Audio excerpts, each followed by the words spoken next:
শিক্ষার্থীবৃন্দ, আজকে আমরা শুরু করছি ডিকোডার সার্কিট।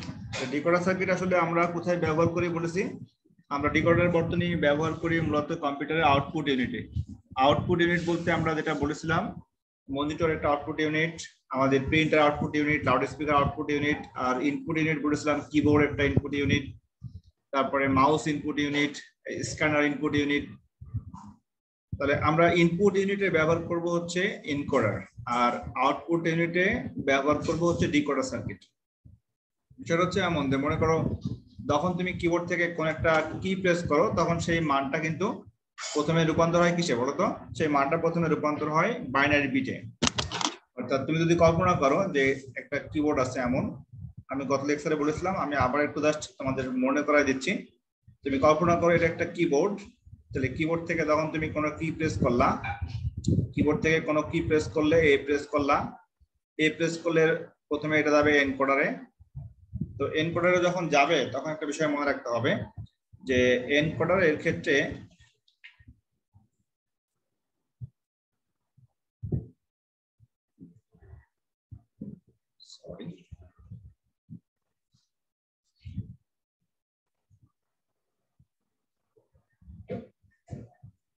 এটা এখান থেকে এনকোডারে আসবে। এনকোডারে আসার পরে সে আউটপুটে দেখাবে কত বলতে পারবে? এনকোডারে আউটপুটে এ প্রেস করলে এনকোডারে আউটপুট কত হয়? এনিওয়ান, যে কেউ আনসার করো। মনে রাখবা এর প্রেস করলে এর আউটপুটে দেখাবে হচ্ছে 01, 5টা 01। এটা হচ্ছে একদম ফিক্সড ভ্যালু। 01, 5টা 01 হবে, 4টা 0 না, 5টা 01। আচ্ছা, এখানে মোট কয়টা বিট? এখানে বিট কয়টা বলো তো? Sir 8 bit. 8 বিট। তাহলে এটা আসলে আমরা যেটা এনকোডার ইউজ করেছি, এটা হলো ASCII 8 এর কিবোর্ড। ASCII 8 এটা আমাদের অধ্যায় নাম্বার 3 এর একটা অংশ আছে, সেটা হলো কোডিং মেথডে। আমরা বলেছিলাম যে American standard code for information interchange, অর্থাৎ ASCII 8 এর কিবোর্ডে সাধারণত এ প্রেস করলে এনকোডারের আউটপুটে তোমার এই 8 বিটের প্যাটার্ন তৈরি হয়। তো এই বিটটা আসলে এর ইকুইভ্যালেন্ট বাইনারি ডেসিমাল মানটা হলো 65। আমরা যেমন গত লেকচারে বলেছিলাম যে 7 কে বাইনারি করলে 111 হয়, তো এখানে এর ইকুইভ্যালেন্ট ডেসিমাল মান হলো 65। এটা হচ্ছে একেবারে জানা মান। এই মানটা আসলে সাধারণত এই মানটা আসলে কি, এই মানটা IEEE কিন্তু নির্দিষ্ট করে দিয়েছে। অর্থাৎ IEEE যে সংস্থাটা আছে, এটা কিন্তু এই সবগুলো মান নিয়ন্ত্রণ করে থাকে, তাই না? অর্থাৎ institute of electrical and electronics engineering. তো প্রশ্ন হচ্ছে, এখানে যে মানটা দেওয়া আছে 65 এর ইকুইভ্যালেন্ট মান, এই মানটাকে বাইনারি করলে দেখবা এই মানটা তৈরি হয়। অর্থাৎ তুমি যদি ডেসিমালকে বাইনারি করো, 65 এর বাইনারি করলে এই মানটা তৈরি হয়। কিভাবে দেখো? শর্টকাট টেকনিক গতকাল বলেছিলাম 4 to 1। এর সাথে বাড়াইতে হবে 8, বাড়াইতে হবে 16, বাড়াইতে হবে 32। যদি আরো বেশি থাকে তাহলে 64, মানে ডাবল করে বাড়ে। 1 এর ডাবল 2, 2 এর ডাবল 4, 4 এর ডাবল 8, 8 এর ডাবল 16, 16 ডাবল 32, 4 ডাবল 64। এখন তুমি কল্পনা করো যে এখান থেকে কোন কোন মান নিলে 65 হয়। তো 64 মান নেব আর 1 মান নেব, আর ভিতরের একটা মানও আমি নিব না। অর্থাৎ এখানে ভিতরে আমি একটা মানও নি নাই, এই জন্য আমাদের এখানে দেখো মোট 5টা 0 আছে, তাই না? তাহলে আমাদের এখানে মোট বাইনারি পাইলাম 1, 1, 2, 3, 4, 5টা 0, 1। এখন দেখো এখানে টোটাল বিট আছে 7টা, 7 বিট। তো সাধারণত 8 বিটের জন্য আমাদের একটা এক্সট্রা মান ধরে নিতে হয়, সেটা হলো সামনে যে বিটটা আছে এই বিটটা ধরে নিতে হয়। এই বিটকে বলা হয় তোমার প্যারিটি বিট। এটাকে বলা হয় প্যারিটি বিট। তো আমাদের এই টোটাল বিট সংখ্যা যেটা আছে, এই টোটাল বিট তৈরি হয় তোমার এনকোডারের মধ্যে। কার মধ্যে? এনকোডারের মধ্যে। এখন তুমি বলো স্যার আপনি তো পড়াচ্ছেন ডিকোডার, এটা বলার কারণটা কি? কারণটা হচ্ছে, আমি যদি এখন এই মানটাকে ডিকোড করি, তখন আমাদের কম্পিউটারের স্ক্রিনে শো করবে এ। তাহলে আমি একটু ব্যাকে চলে যাচ্ছি। আমাদের আসলে পড়তে হবে ডিকোডার সার্কিট। তাহলে আমি এখন যে মানটা পেয়েছি, সেই মানটাকে আমি কি করব? এই মানটাকে আমি ঠিক ডিকোডারের মধ্যে নিয়ে যাব। আমি যদি এখানে একটা ডিকোডার বর্তনী ব্যবহার করি, তাহলে এই ডিকোডারের আউটপুটে দেখাবে কত দেখাবে বলতে পারবে? এর আউটপুটে কিন্তু দেখাবে হচ্ছে তোমার এ দেখাবে। কারণ ডিকোডার বর্তনী কম্পিউটারের ভাষাকে মানুষের ভাষায় রূপান্তর করছে। এটা হচ্ছে আমাদের কম্পিউটারের বাইনারি ভাষা, এটাকে বলা হচ্ছে কম্পিউটারের বাইনারি ল্যাঙ্গুয়েজ, তাই না? কম্পিউটারের বাইনারি ভাষাকে ডিকোডার কি করলো? ডিকোডার করলো হচ্ছে মানুষের ভাষায় রূপান্তর করলো, মানুষের ভাষায় রূপান্তর করলো।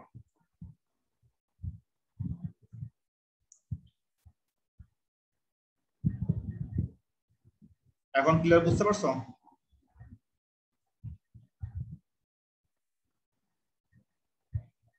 আমার কথা কি ক্লিয়ার বুঝতে পারছো?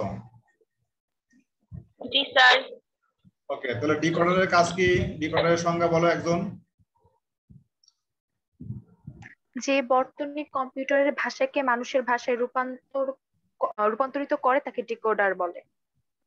আচ্ছা, এখন লিখো যে ডিকোডারের ইনপুট সংখ্যা, লিখো ডিকোডারের ইনপুট সংখ্যা n হলে আউটপুট কতটি হবে? লিখে নাও। দেখো ডিকোডারের ইনপুট সংখ্যা n হলে ডিকোডারের ইনপুট সংখ্যা n হলে আউটপুট হবে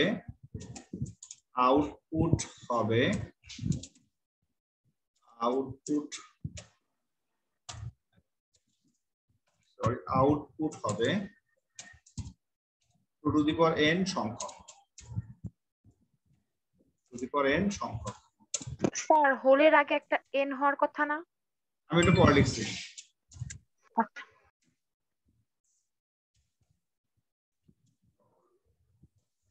সংখ্যক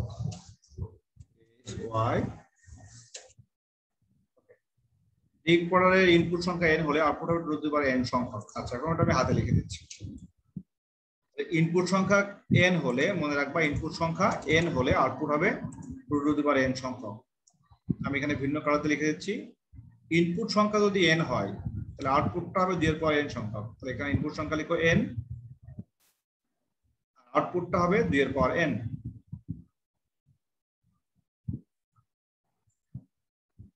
আমরা কিন্তু গত লেকচারে বলেছিলাম এনকোডারের ইনপুট ছিল কয়টা বলো তো? এনকোডারের ইনপুট ছিল 2 এর পাওয়ার n, আউটপুট ছিল n। আর ডিকোডারের ক্ষেত্রে জাস্ট উল্টা, রিভার্স। ডিকোডারের ইনপুটটা হবে n, আউটপুট হবে 2 এর পাওয়ার n। ওকে, এখন প্রশ্ন হলো কেন হবে? কারণ আমরা তো বলেছি এনকোডারের বিপরীত সার্কিটটা হচ্ছে ডিকোডার, আবার ডিকোডারের বিপরীতটা হচ্ছে এনকোডার। আমরা এখন একটা ডিকোডার ডিজাইন করে ফেলবো যেখানে n এর মান দেওয়া আছে 3। যদি n এর মান 3 হয় তাহলে আমাদের টোটাল ইনপুট কয়টা হবে? 8টা। ইনপুট হবে 3টা না? ইনপুট তো n। ইনপুট n হলে আউটপুট 8টা হবে না স্যার? আমি বলেছি ডিকোডারের আমি বলেছি যদি n এর মান 3 হয় তাহলে ইনপুট কয়টা হবে? 3টা। এখন ক্লিয়ার বুঝতে পারছো? আমি কিন্তু বলি না আউটপুট কয়টা হবে। জি স্যার। তাহলে ইনপুট হবে 3টি আর আউটপুট কয়টা হবে? আউটপুট হবে 8টি হবে। রাইট, আউটপুট হবে 8টি, আউটপুট হবে 8টি। তখন আমরা এটা নাম কি লিখবো? আমরা তখন এটা নাম দিব যে 3 to 8 line decoder circuit, 3 to 8 line decoder. তাহলে এখন লিখো যে 3 to 8 লাইন ডিকোডারের গঠন ও কার্যপ্রণালী ব্যাখ্যা করো। 3 to 8 লাইন ডিকোডারের গঠন ও কার্যপ্রণালী ব্যাখ্যা করো। কার্যপ্রণালী ব্যাখ্যা করো।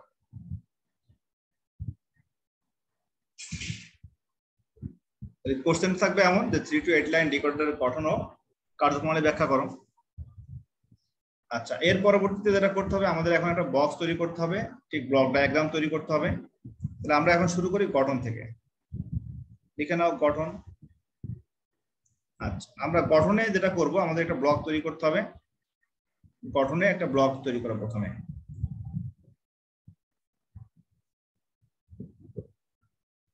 আমি যে স্টেপ বাই স্টেপ লিখে দিচ্ছি তোমরা সেম ভাবে লিখে নিবা, একদম সেম স্টেপ বাই স্টেপ। আচ্ছা, তাহলে ইনপুট যদি 3টা হয়, এখানে ইনপুট লাইন দাও 3টা। আউটপুট লাইন হবে 8টা, তাই না?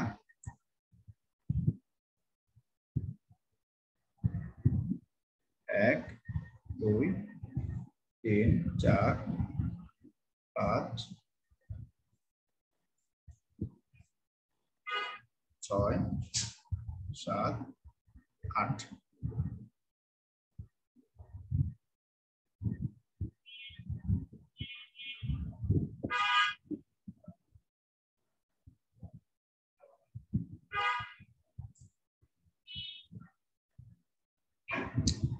তাহলে ভিতরে লিখো 3 to 8 লাইন,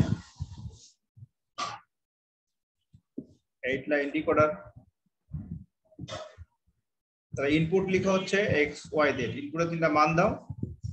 ইনপুট লিখো এক্স ওয়াই জেড, আউটপুটের মানগুলো লিখো হচ্ছে data out D0, D1, D2, D3, ছোট ছোট করে লিখো D4, D5, D6 and D7। এদের একটা বড় করে ড্রয়িং করা উচিত ছিল, তোমরা বড় করে ড্রয়িং করে মানটা লিখে দিও, ঠিক আছে? বড় করে বলতে বড় করে ড্রয়িং করলে সুবিধা বেশি, তোমার বুঝতে সুবিধা হবে। তোমরা এমনি বুঝতে পারছো তো বিষয়টা? জি স্যার। 1, 2, 3, 4, 5, 6, 7, 8। আউটপুট দাও D0, D1, D2। এখানে আমি D কেন দিয়েছি কে বলতে পারবে? ডিকোডার তাই। মাথায় বুদ্ধি আছে, কে বললো এটা? ঈশা। হ্যাঁ, এটা কিন্তু অনেক বুদ্ধি, এজন্য মাঝে মাঝে ক্লাসে জয়েন করে না।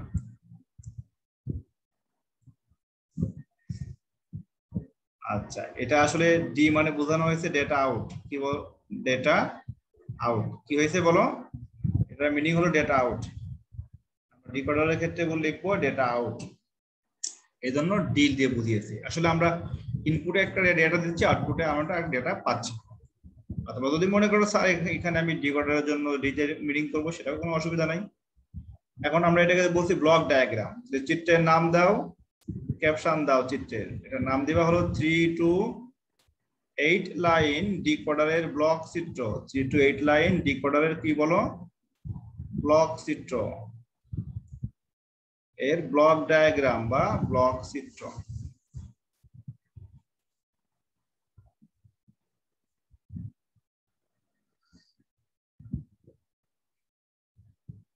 আমাদের লেখা শেষ হয়েছে?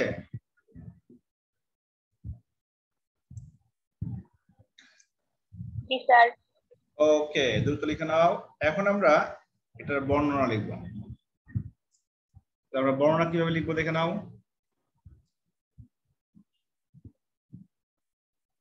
বর্ণনা প্রথমে গঠন, গঠনের পরে বর্ণনা। বর্ণনার জন্য যেটা করতে হবে, আমাদের একটা ট্রুথ টেবিল তৈরি করতে হবে।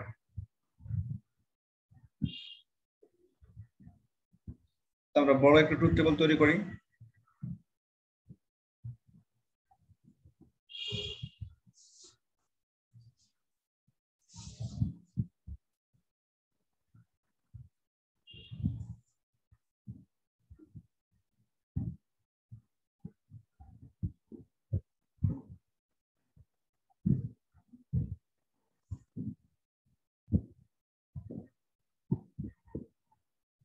ওকে, আমাদের ইনপুটের সংখ্যা কম, এই জন্য ইনপুট লাইনটা কম দিলাম। 3টা যেহেতু ইনপুট, তাই না? আর এটা হচ্ছে আমাদের আউটপুট। তাহলে আমরা এখানে ইনপুট আউটপুটের 2টা কলাম তৈরি করলাম।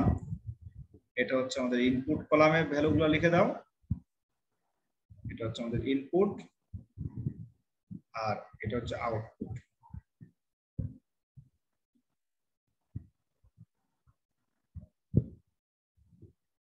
ওকে, এখন আমরা আমাদের টেবিলের টোটাল রো হবে 8টা, ঠিক আছে? তো তার পূর্বে আমরা ইনপুটের মানটাকে লিখে দিই। ইনপুটের মানটা হচ্ছে এক্স ওয়াই জেড। ইনপুটের মান লিখো এক্স ওয়াই জেড। আউটপুটের মানগুলো লিখে দাও D0, D1, D2, D3, D4, D5, D6, D7। এখন আমরা কলামগুলো তৈরি করে ফেলি।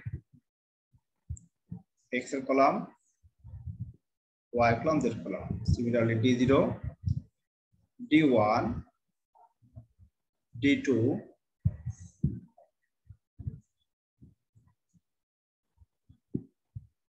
D2, D3, D4, D5, D6। Sarika join করছো? সারিকা শুনতে পাচ্ছ আমাকে? জি স্যার, ডিসকানেক্ট হয়ে গেছে। আচ্ছা, ওকে। এখন আমরা টেবিলের টোটাল রো হবে 8টা, মিডল থেকে ভাগ করে ফেলি।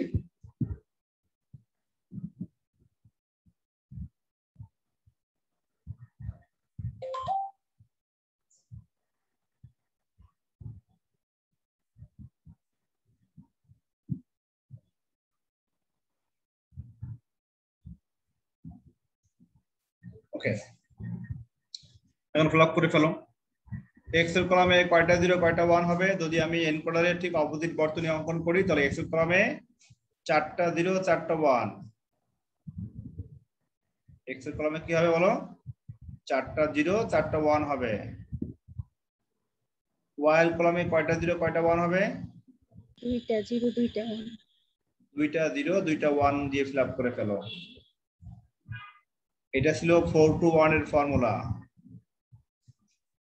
আর Z এর কলামে কি হবে?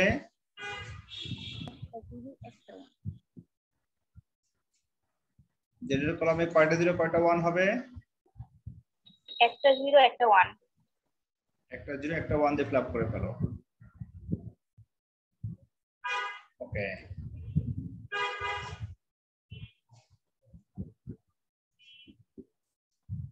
তাহলে এই মানটা মূলত হচ্ছে 0 থেকে 7 এর বাইনারি। এটা প্রথম মানটা হচ্ছে 0 এর বাইনারি, তারপর 1 এর বাইনারি, তারপর 2 এর বাইনারি, তারপর 3 এর বাইনারি, তারপর 4 এর বাইনারি, 5 এর বাইনারি, 6 এর বাইনারি এন্ড 7 এর বাইনারি। মূলত আমরা যেটা এখানে ডিজাইন করেছি সেটা হচ্ছে 0 থেকে 7 পর্যন্ত সংখ্যাগুলোকে ডিকোড করবে, করে কম্পিউটারের স্ক্রিনে দেখাবে। তো বিষয়টা হচ্ছে এমন, যখন আমরা বলেছিলাম, যখন আমরা মনে করো কিবোর্ড থেকে তুমি 5 প্রেস করলাম, তো কিবোর্ড থেকে 5 প্রেস করলে এর বাইনারি মান কত হবে?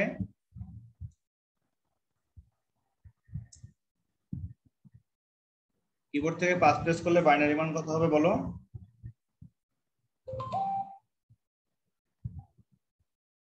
শুনতে পাচ্ছ আমাকে? 0 1। 5 এর বাইনারি কত? এদের 5 এর বাইনারি কত বলো কুইক। এই 4 to 1 মনে নাই? 4 to 1 মনে নাই? 0 1। কেন 101 না?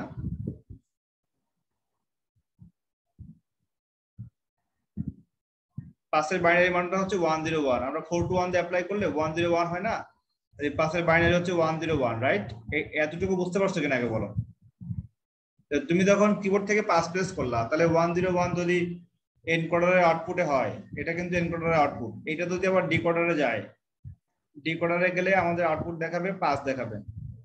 এটা তো আমি এক্সাম্পল দিলাম এর মাধ্যমে, তাই না? তুমি জাস্ট এটা কল্পনা করো। তাহলে আমি যখন ঠিক 5 প্রেস করব তখন 101 যাবে, তখন আমাদের এখানে 5 নাম্বার বাটনটা অ্যাক্টিভ হবে। তার মানে এইটা অ্যাক্টিভ হবে না, এইটা অ্যাক্টিভ হবে। তখন আমাদের শুধুমাত্র একটা বাটন অ্যাক্টিভ হবে, সবগুলো 0 হবে। আচ্ছা, আমি একটা র্যান্ডম ভ্যালু দিয়ে বোঝাচ্ছি। তুমি যখন 6 প্রেস করবা, 6 প্রেস করলে আমাদের শুধুমাত্র 6 নাম্বারটা অ্যাক্টিভ হবে, মানে এইটা অ্যাক্টিভ হবে, আর সবগুলো 0 হবে। তাহলে আমাদের এত হিসাব না করে আমরা জাস্ট কৌণিক মানগুলা বসাই দিলে হয়ে যায়। তুমি যখন 7 প্রেস করবা, 7 প্রেস করলে শুধুমাত্র এই ঘরটা অ্যাক্টিভ হবে, আর সবগুলা ঘরে 0 হবে। তাহলে আমরা যেটা করব, আমরা সবগুলা কৌণিক মানগুলা 1 দিয়ে দিলে আমাদের কিন্তু ঘরটা মিলে যাবে। ওকে, বা ডায়াগোনাল বক্সের ভিতর সব 0 দিয়ে 1 দিয়ে দাও, তারপরে সব বাকি ঘরে 0 বসিয়ে দাও। এইটা সবাই বুঝতে পারছো তো? জি স্যার। ওকে, তাহলে আউটপুটের বক্সে সবসময় একটা বিষয় লক্ষ্য রাখো যে সবসময় যে কোনো একটা মান 1 হবে। দুইটা মান একসাথে 1 হতে পারবে? দুইটা মান একসাথে 1 হতে পারবে না, কারণটা হচ্ছে আমাদের এখানে এট এ টাইম একটা মাত্র আউটপুট শো করবে। এখন লিখো উক্ত সারণী হতে প্রাপ্ত আউটপুটের লজিক সমীকরণ। আমরা এখন যেটা করব, উক্ত সারণী হতে প্রাপ্ত আউটপুটের লজিক সমীকরণটা বের করে ফেলি। আমি লিখে দিচ্ছি, একটু লিখে নাও।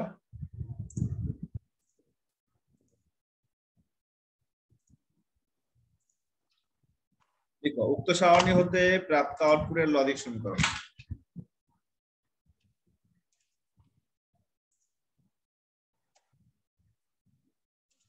উক্ত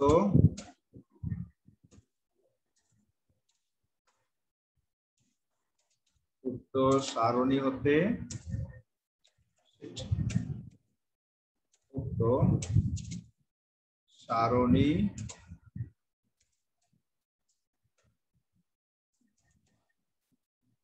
সারণী হতে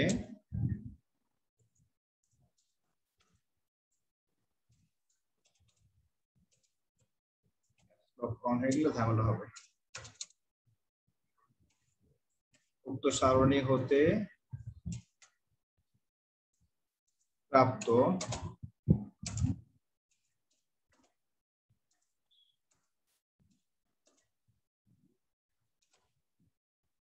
আউটপুটের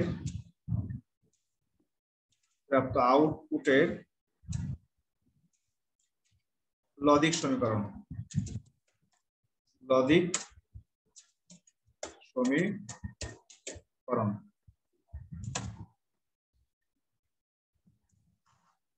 আচ্ছা, উক্ত সারণী হতে প্রাপ্ত আউটপুটের লজিক সমীকরণ কি কি হবে দেখো। এখানে আউটপুট কয়টা বলো তো? এখানে আউটপুট কয়টা? 8টা। 8টা। 8টা আউটপুট। আমরা এখানে 8টা আউটপুট শো করবো, তাই না? আমাদের প্রথম মানটা হবে D0, তাহলে এখানে আমরা লিখলাম D।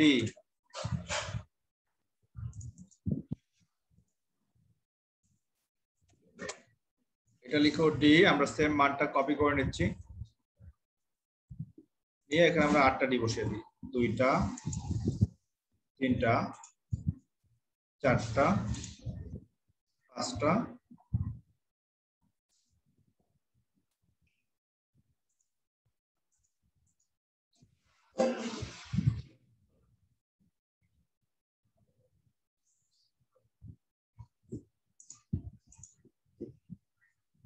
6টা।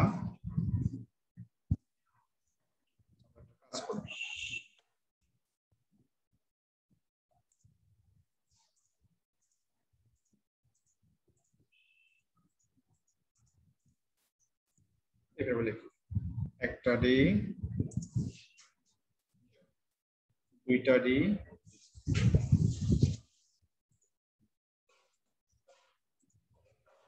3টা D, 4টা, 5টা, 6টা, 7টা।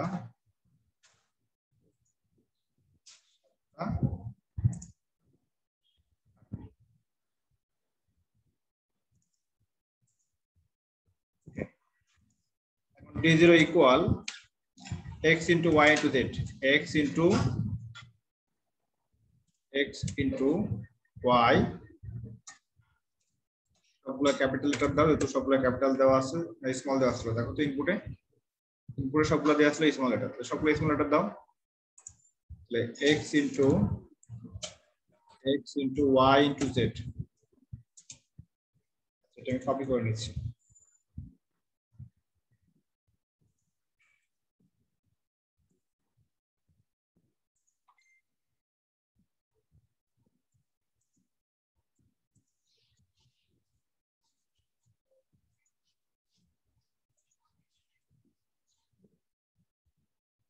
একই ভ্যালু বসাবো, তো এই জন্য আমি জাস্ট উপরে বার সাইন দিয়ে দেবো, এই জন্য এই কাজটা করছি। তুমি হয়তো মনে করতে পারো স্যার আপনি একই ভ্যালু লিখছেন বারবারই, আসলে আমি উপরে একটা বার সাইন দিয়ে দিব, এই জন্য পরে আমি সবগুলো একই মান বারবার লিখতে হবে আমাকে। ঠিক আছে, ওকে। প্রথম মানটা দেখো, প্রথম মানটা কত হবে? প্রথম মানটা হবে আমাদের D0, তাই না? প্রথম মানটা হবে কার মান? D0, তারপরে D1, তারপরে D2, D3, D4, D5, D6 and D7। Okay, so প্রথম মানটা দেখো, প্রথম মানটা হচ্ছে D0 এর কলামে কয়টা 1 আছে? আর রেসপন্স করে একটু, একটা 1 আছে। তাহলে এই 1টা পাওয়া গিয়েছে কার জন্য?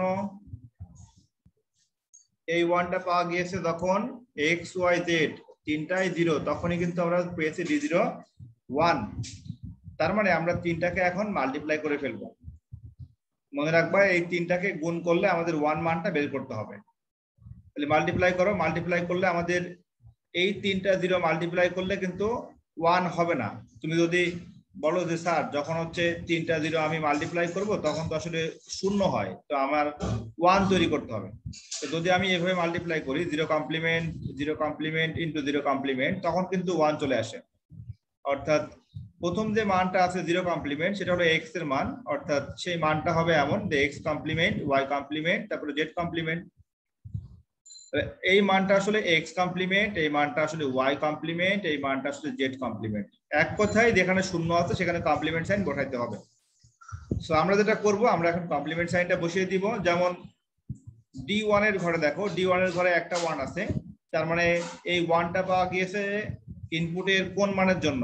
আমরা ইনপুটের মান যখন পেয়েছি 001, এই সময় কিন্তু আমরা পেয়েছি D1 এর কলামে একটা 1 পেয়েছি, মানে এটা অ্যাক্টিভ লাইনে পেয়েছি। তাহলে অ্যাক্টিভ লাইনের যে মানটা আছে 1, এটার জন্য ইনপুট লাইনের মান আছে 001। এখন আমার চিন্তা করতে হবে যে 001 কে আমি গুণ করে কেমনে 1 তৈরি করব। তো আমি জানি যে 0 এর সাথে সবগুলা গুণ করলে 0 হয়, এই জন্য আমি যেটা করব যে আমি 0 কে কমপ্লিমেন্ট করব, প্রথম 0 কে, তারপরে 0 কে কমপ্লিমেন্ট করব, এরপরে হচ্ছে আমি 1 দিয়ে মাল্টিপ্লাই করব, করলে আমার 1 চলে আসবে। মানে বিষয়টা হচ্ছে এমন যে 0 ইনটু 0 ইনটু 1 সমান আমাকে 1 নিয়ে আসতে হবে। তার মানে 0 কমপ্লিমেন্ট ইনটু 0 কমপ্লিমেন্ট করলে কিন্তু 1 চলে আসে, কারণ এই দুইটা মান হয়ে যাবে 1, আর এটা তো 1 ছিলই, তিনটা গুণ করলে 1 আসবে। তাহলে আমি আসলে বলতে পারি যে আমাদের D1 এর জন্য যে মানটা আছে সেই মানটা আসলে কত? সেই মানটা আসলে x কমপ্লিমেন্ট, সেই মানটা আসলে x কমপ্লিমেন্ট, এরপরে y কমপ্লিমেন্ট, আর এটা কোনো পরিবর্তন হয়নি, তার মানে z বসে যাবে। তাহলে আমি এখন লিখে দিই x কমপ্লিমেন্ট প্রথমে হলো D0 এর জন্য, D0 এর জন্য মানটা কত কত হবে লিখে নাও।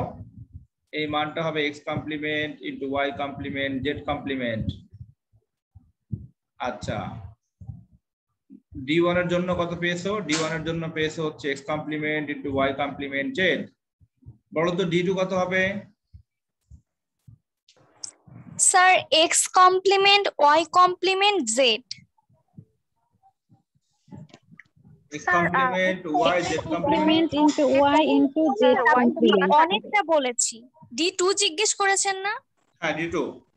তাহলে x complement y z complement. Okay, বাকিগুলো সবাই ফিল আপ করতে পারবে তো? জি স্যার। তাহলে আমরা এখন D3 ফিল আপ করে ফেলি। D3 হবে x complement into y z। D4 হবে x y complement z complement. D5 কত হবে? D5 টা হবে x y complement z। D6 হবে x y z complement. D7 টা হবে x y ইনটু z। বুঝা গেল এখন? জি স্যার। এখন আমরা এই লজিক সমীকরণকে লজিক গেট দিয়ে বাস্তবায়ন করব। লেখো উক্ত লজিক সমীকরণকে লজিক গেট দিয়ে বাস্তবায়ন করে পাই। উক্ত লজিক সমীকরণকে লজিক গেট দিয়ে বাস্তবায়ন করে পাই।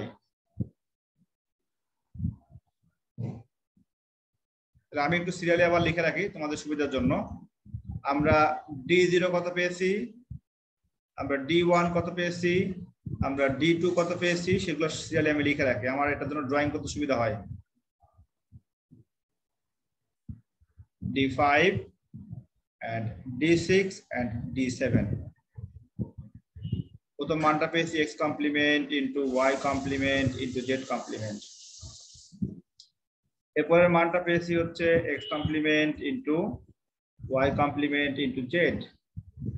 দেন d2 পেয়েছি হচ্ছে x complement into y into z complement. d3 পেয়েছি হচ্ছে x complement into y into z। and d4 পেয়েছি x y complement z complement. d5 পেয়েছি x y complement into z।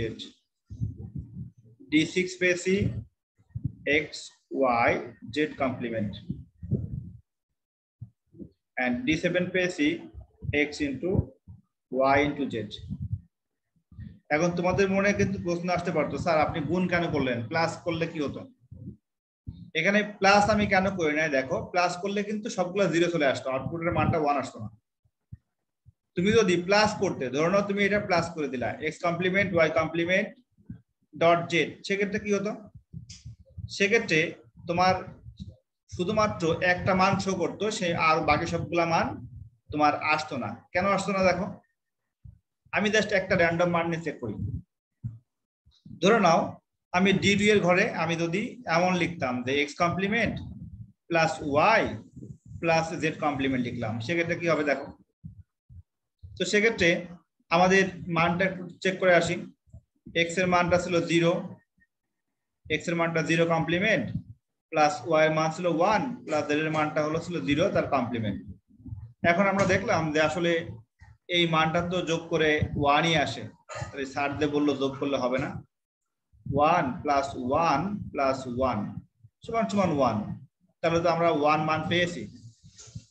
এখন প্রশ্ন হচ্ছে আমরা কিন্তু একটা লজিক নিয়ে ব্যাখ্যা করেছি, কিন্তু আমাদের আরো তো অন্যান্য মান আছে ওই কলামে।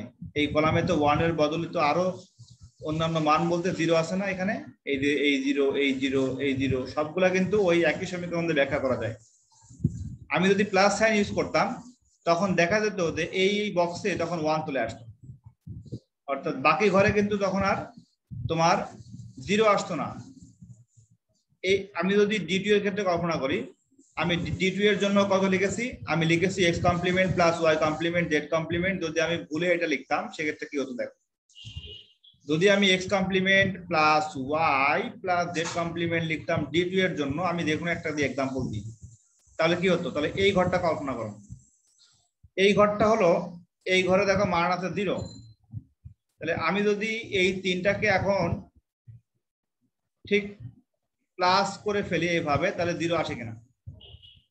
এখানে x এর মান 0, তাহলে 0 কমপ্লিমেন্ট, এখানে y এর মান 1, তাহলে এটা হবে 1, এখানে z এর মানটা কত, z এর মানটা 1, 1 কমপ্লিমেন্ট, তাহলে আলটিমেটলি মান পাইলাম 1 প্লাস 0। তাহলে কত হলো বলো তো এখানে যোগ করলে? 1, কিন্তু আমাদের এই ঘরে কি 1 আছে না 0 আছে? 0 আছে না? তার মানে আমি d2 এর যে সমীকরণটা লিখেছি সেই সমীকরণটা d2 এর কলামে যতগুলা মান আছে সবগুলা মানটাকে সে আউটপুটে দেখানোর জন্য ওই সমীকরণটা সিদ্ধ হয়। আমি তোমাদের কিন্তু শুধুমাত্র 1 লজিক দিয়ে ব্যাখ্যা করছি, কিন্তু আসলে আমাদের অন্যান্য বক্সে যে 0, ওইটার কাজও কিন্তু ওই একটা সমীকরণ দিয়েই আমাদের কাজ করতে হবে, এই সমীকরণটা দিয়ে। যেমন তুমি যদি বলো যে স্যার আমি d1 এর একটা হিসাব করি, আমি d1 এ যদি আমি প্লাস সাইন ইউজ করতাম সেক্ষেত্রে কি হতো? তুমি যদি d1 এ প্লাস সাইন ইউজ করতা সেক্ষেত্রে কি হতো? এখানে দেখো, এখানে যদি তুমি মনে করতা যে স্যার আমি d1 এ এখানে প্লাস সাইন দিব, x complement plus y complement plus z complement, সেক্ষেত্রে শুধুমাত্র প্রথম 1টা মিলতো, কিন্তু বাকি যে ঘরে 0 আছে এই মানগুলো আসতো না। এই মানগুলা হয়তো বা কোনটা 0 আসতো, কোনটা 1 আসতো, কারণ এইটা তো আমাদের d0 এর কলাম। আমাদের d0 এর কলাম হচ্ছে এইটা, অর্থাৎ আমাদের d0 এর কলামে সবগুলা মান আমাদের এই সমীকরণটাকে অনুসরণ করাইতে হবে। এখন কি বুঝতে পারছো বিষয়টা? তুমি যদি প্লাস সাইন দিতা তাহলে আমাদের এই অন্যান্য বক্সে 1 চলে আসতো, তখন 0 আসতো না। এই বুঝিনি, আবার একটু বলেন। আচ্ছা D0 এর কলামে 1 কয়টা আছে? স্যার একটা আছে। একটা আছে, তো একটা 1 এর জন্য আমরা সমীকরণ তৈরি করেছি কি x complement dot y complement dot z complement না? জি জি স্যার। স্যার। তো আমি এখানে আমার প্রশ্নটা হচ্ছে যদি আমি ডট সাইন না দিয়ে যদি আমাকে তোমরা প্রশ্ন করতা স্যার আমি প্লাস দিলে কি অসুবিধা হতো? প্লাস দিলেই তো সেই আমাদের একই মান আসতো, 1 আসতো। প্লাস সাইন দিলে একই মান আসতো। দেখো 0 complement plus 0 complement plus 0 complement, এই মানটা কত হবে? 1। তাহলে আমাদের প্রথম ঘরটা ঠিক থাকতো, আমাদের বাকি যে ঘরে 0 এই মানগুলা কি 0 আসতো? আর তখন এই সমীকরণ ইউজ করলে না স্যার। আসতো না। যেমন আমি যদি এই ঘরটা চেক করি তখন দেখো এখানে x এর মান 1, y এর মান 0, z এর মান 0। তাহলে হিসাব করো, x এর মান 1, y এর মান 0, z এর মানও 0। তখন আমাদের মানটা কত আসতো? তখন মানটা তো আসলো 1, কারণ 1 কমপ্লিমেন্ট 0 প্লাস এটা 1 প্লাস 1 সমান 1। তাহলে আমাদের এই ঘরে মানটা আসলো তখন 1, কিন্তু আমাদের এই ঘরে কি মান 1 আসলে হবে?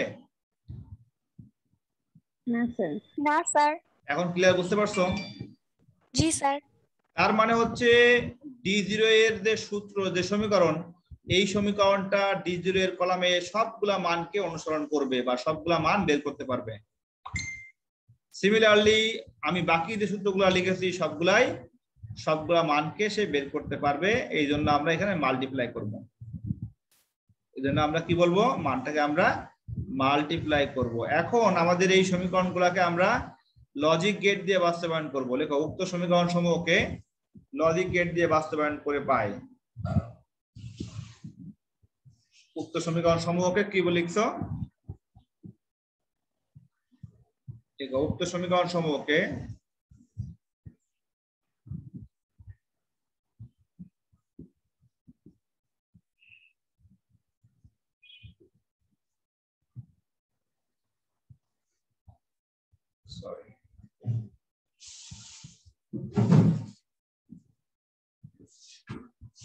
D7 পেয়েছি কত? D7 পেয়েছি হচ্ছে,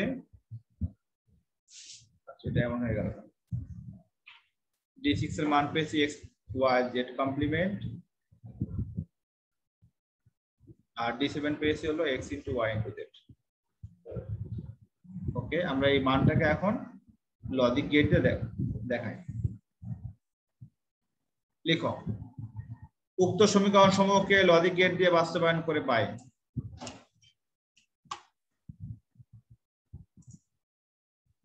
লিখে নাও উক্ত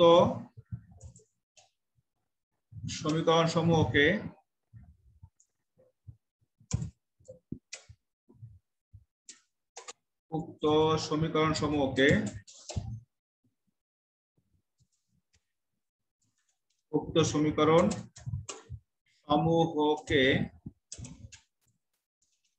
লজিক গেট দ্বারা বাস্তবায়ন করে পাই।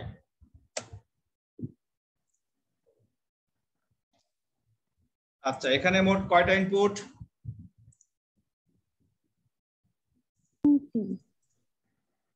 বলো।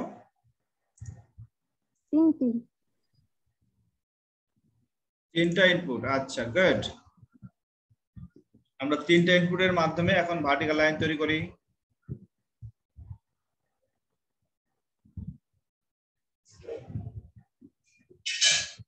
ওকে, ভার্টিক্যাল লাইন হবে 3টা, লিখে নাও 3টা ভার্টিক্যাল লাইন টানো। এটা হলো x এর জন্য, এটা y এর জন্য, এটা z এর জন্য।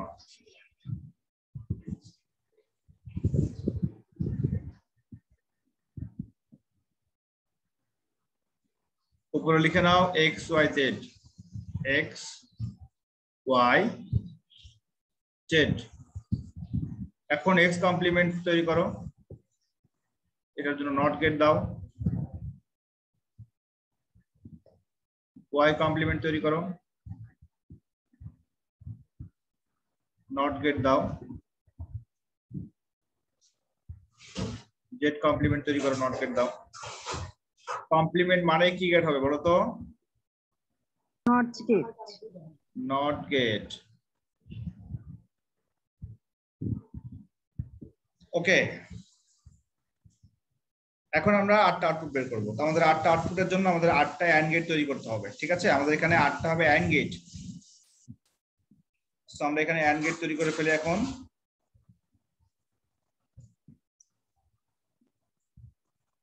সরি,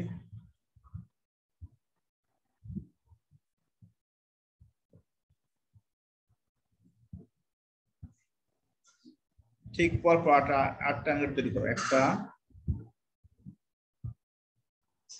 2টা, 3টা,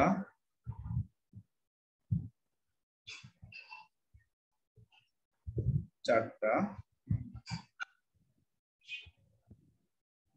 5টা, 6টা,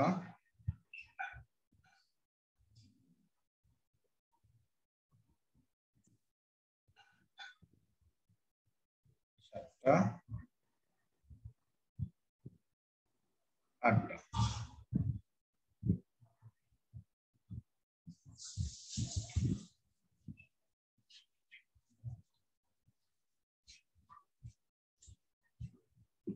তুমি দেখতে পাচ্ছ আমার লেখা? ইয়েস। ওকে, এটা একটু বাড়িয়ে দাও।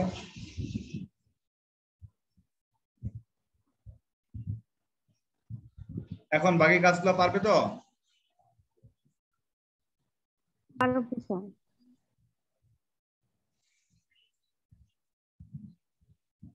শুধুমাত্র কানেকশন লাইনগুলো টান দিয়ে দাও।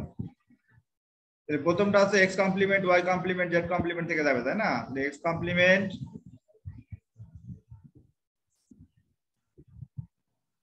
ওয়াই কমপ্লিমেন্ট জেড কমপ্লিমেন্ট, তারপরটা যাবে হচ্ছে x complement y complement z, x complement y complement then Z.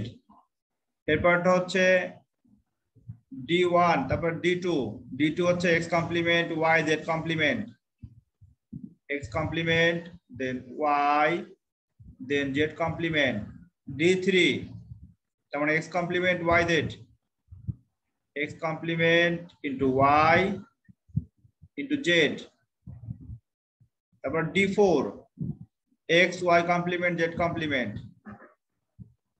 X y complement z complement. তারপর D5 x y complement z, x y complement z. Then D6 x, D6 হবে বলো x y z complement. তাহলে x থেকে যাবে, Y থেকে যাবে, Z complement থেকে যাবে, এন্ড D7 যাবে এক্স ওয়াই জেড থেকে, x and y and z. যেখান থেকে সংযোগ লাইন তৈরি হয়েছে সেখানে ছোট্ট করে একটা কানেকশন লাইনের জন্য একটা ডটেড লাইন দিয়ে দিবা, সংযোগ লাইনটা সুন্দরভাবে দেখা দিবা।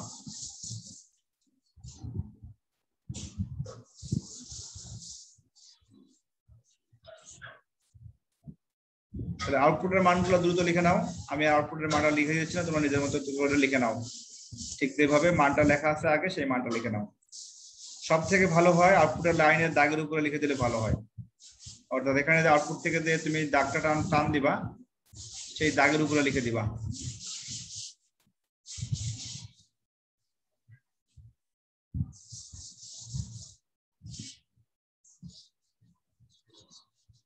ঠিক আছে, এখানে ওই মানগুলো লিখে দাও, x complement y complement z complement. আমি দ্রুত লিখে দিচ্ছি।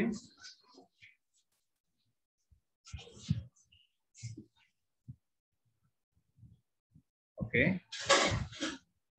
X complement y z complement যদি হয় x complement y z complement.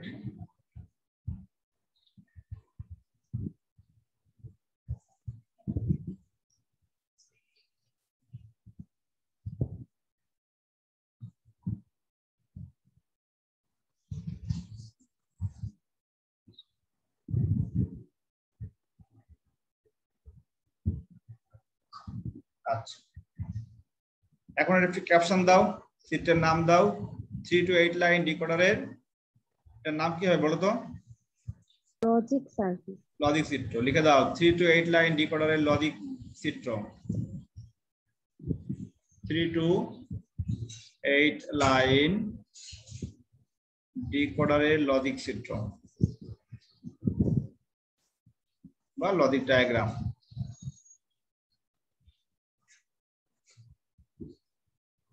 Logic চিত্র। আজকে টপিক কি সবাই বুঝতে পারছো? জি স্যার। ওকে, শিক্ষার্থীবৃন্দ, তোমাদের কোনো প্রশ্ন আছে?